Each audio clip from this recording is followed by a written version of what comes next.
House Democrats want to raise taxes on some people and on profitable corporations to pay for President Biden's $3.5 trillion spending plan. Some Democrats think the plan to tax goes too far, some think it doesn't go far enough. I talked to Senator Bernie Sanders, who chairs the Senate Budget Committee. Do you think the tax plan that is being debated in the House Ways and Means Committee taxes the right things, whether people, corporations, or inheritances, at the right rates? Well, I think there's a lot of ongoing discussion as to where we will end up.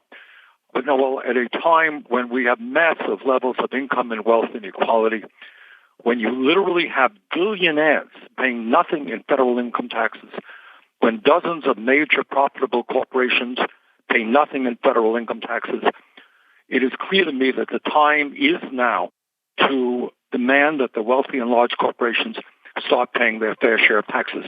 There is no question in my mind that we can raise many trillions of dollars by undoing a lot of the loopholes that currently exist. Does the bill as it currently exists address the loopholes, though? Look, there's still a lot of debate, and we have not yet seen the final product. But what we are trying to do is raise a sufficient sum of money to address many of the long-term structural problems facing working families, and that is the crisis with regard to child care and childhood poverty in America. We've got to deal with housing. We've got to deal with home health care. I'll tell you what else we have to deal with. We have to deal with the existential threat of climate change. This bill will put more money into transforming our energy system away from fossil fuel than any legislation by far in the history of our country. Our congressional correspondent Kelsey Snell pointed out on air the other day, there was a point in history where no party was willing to talk about raising taxes. It was so poisonous that no Republican or Democrat with any sanity was going to do that. Now, a lot of Americans are very frustrated that wealthy people don't pay taxes. That's right. And yet a wealth tax does not seem like it's going to happen this time around in this legislation. Is there any solution to the problem of billionaires dodging taxes that we might see in the next 12 months? And what is it? Yeah, I think you're going to see it within this bill. There are a number of things you can be doing. In terms of the concept of a wealth tax, as you know, I ran for president precisely on that. When the people on top are doing phenomenally well while working class families are struggling, a wealth tax is certainly one thing that we should be doing.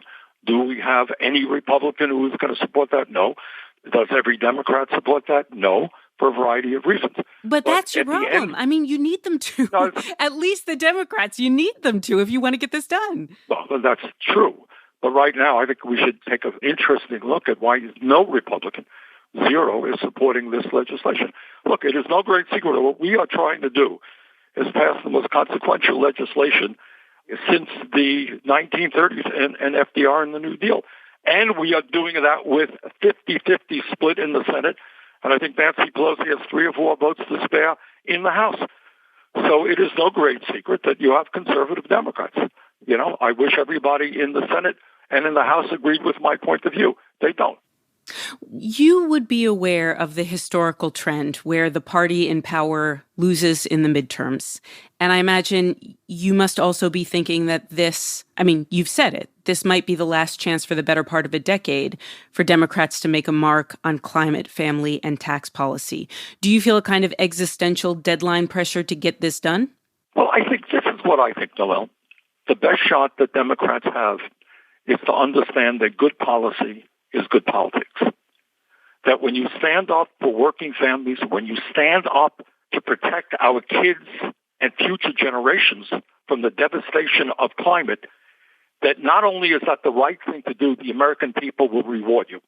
And that is why, to my mind, both from a policy and a political point of view, it is imperative that the Democrats now, despite the very, very slim margins that we have in the House and the Senate, stand up firmly and say to working families all over this country, we do have the guts to take on the greed of the fossil fuel industry, the greed of the healthcare industry. Yeah, we're going to do it.